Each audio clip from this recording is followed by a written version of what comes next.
Now I'm picking this chapter from a book called Uncertain Glory, India and Its Contradictions.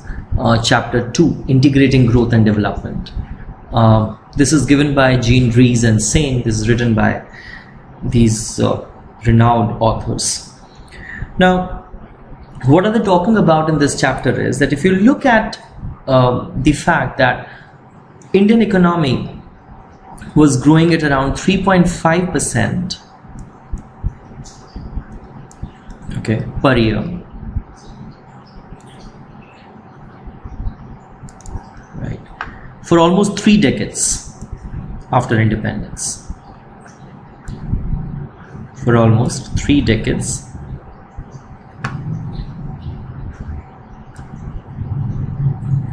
after independence, and this was also called Hindu rate of growth.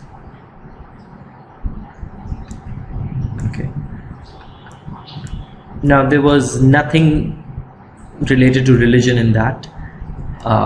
What authors are saying that this is basically related to the public policy at that time. But that is the part of some other recording. I mean, we'll talk about Hindu rate of growth also. But right now, just understand this, that when India got independence, for nearly 3 decades, from 1950s to the beginning of 80s, India was growing at around 3.5% per year, right? And this was called Hindu growth rate. No, but when you compare, of course, it was slow. The pace was slow for economic growth. But if you compare it with the recent past, that is, if you compare it with the pre-independence India, even 3.5% looks very, very achievable. Looks very, very attractive, right? But having said that, even 3.5%, it was not enough. It was not enough for rapid development and poverty reduction, right? And then, of course, you know the story that the first structural break, it came around 1980.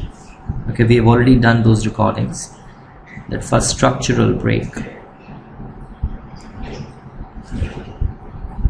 in Indian economy. It came around 1950-51, and then it came around 1980, right?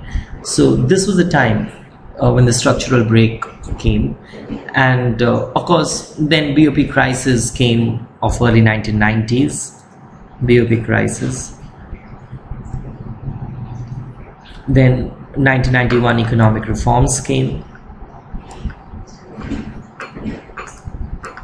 right? And then India started growing at a faster pace. So there were years, India grew at 7% per annum, and for some years it also grew for 9%, even more than 9% from 2005 to 2008, right? Now, you'll have to understand one thing, that even though India has been growing rapidly since last 2 decades, India has been growing rapidly,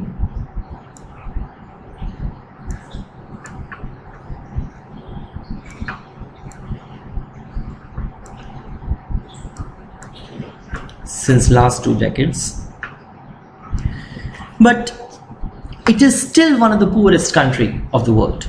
It is one of the poorest country of the world. So poverty has not been eradicated as such, but and it is one of the poorest country of the world.